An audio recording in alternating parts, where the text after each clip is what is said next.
Assalamualaikum warahmatullahi wabarakatuh.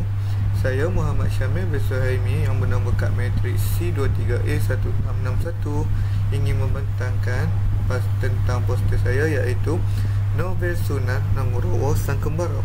Pertama sekali kita akan bermula dengan pengenalan. Novel Sunan Nugroho Sang Kembara mengisahkan watak utama yang bernama Saifuddin, seorang pemuda yang terpaksa mengembara ke bumi Aceh Serambi Mekah selepas difitnah dan dihukum oleh bapaknya sendiri.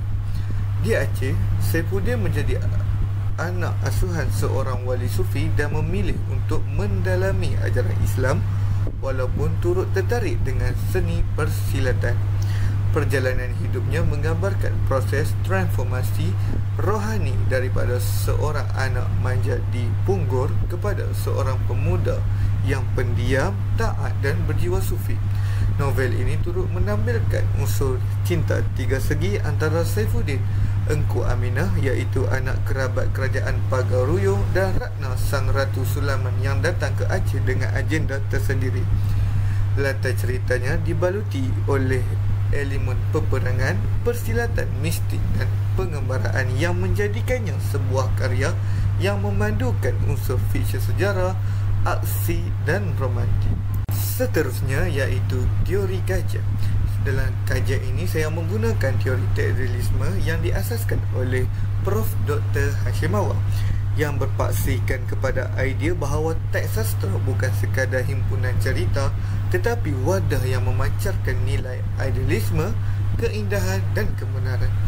Teori ini juga menekankan keseimbangan antara bentuk, iaitu struktur, gaya bahasa, simbol dan watak dengan makna, iaitu falsafah, nilai moral dan pandangan hidup.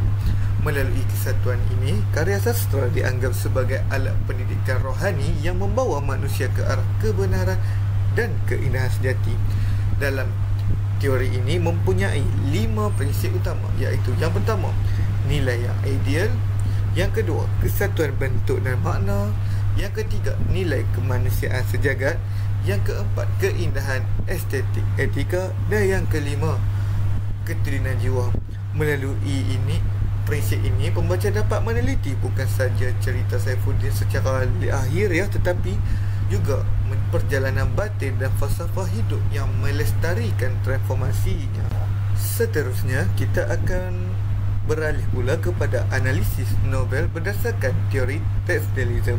Yang pertama iaitu keinsafan dan perubahan diri. Okey, berdasarkan petikan yang di atas tu, petikan ini memperlihatkan transformasi spiritual Saifuddin setelah menjadi murid seorang ahli sufi di Aceh. Dia berkembang daripada seorang pemuda yang marah akibat difitnah menjadi seorang yang sangat tenang dan penuh dengan kepercayaan kepada Tuhan. Prinsip utama teori tekstualisme ni ialah keseimbangan antara zahir dan batin yang menunjukkan dengan tindakan iaitu tunduk dan menangis. Ini merupakan tanda penyerahan diri terhadap takdir ataupun ketentuan yang Maha Kuasa.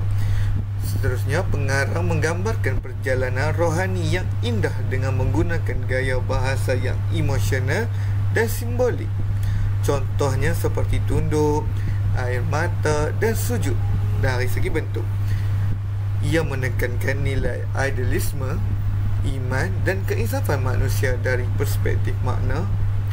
Menurut prinsip tekstualisme, petikan ini mengangkat tema keinsafan dan kebenaran sebagai terus manusia sejagat sambil menggabungkan keindahan bahasa dan prinsip rohani.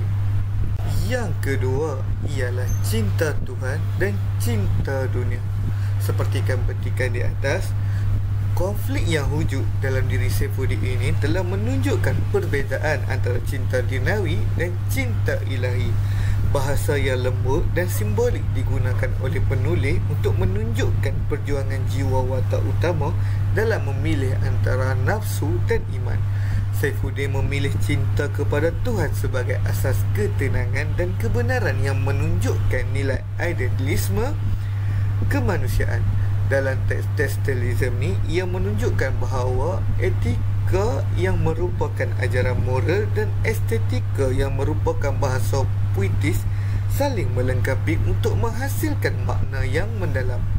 Prinsip textualism dipegang oleh petikan ini kerana ia menyatukan elemen keindahan bahasa dengan prinsip keagamaan yang tinggi dan menggambarkan keutamaan cinta ilahi sebagai lambang kemurnian manusia sejati. Yang ketiga adalah nilai kemanusiaan dan pengorbanan. Seperti petikan di atas, petikan ini menunjukkan tahap kemantangan rohani Saifuddin apabila perjuangannya bergantung pada kasih sayang dan tanggungjawab terhadap sesama manusia dan bukannya dendam. Menurut teori textualism, perubahan ini menunjukkan idealisme manusia bahagia apabila hidup mereka memberikan makna kepada orang lain. Walaupun bahasa yang digunakan sangat sederhana, tetapi ia mempunyai nilai moral yang tinggi yang menunjukkan betapa pentingnya perasaan belas kasihan dan etika dalam perjuangan manusia. Prinsip textualisme ini digunakan pada petikan ini kerana ia menekankan prinsip idealisme kemanusiaan sejagat melalui pengorbanan dan kasih sayang kepada sesama manusia. Ini menjadikan teks ini bukan sebagai hiburan tetapi juga panduan moral dan spiritual.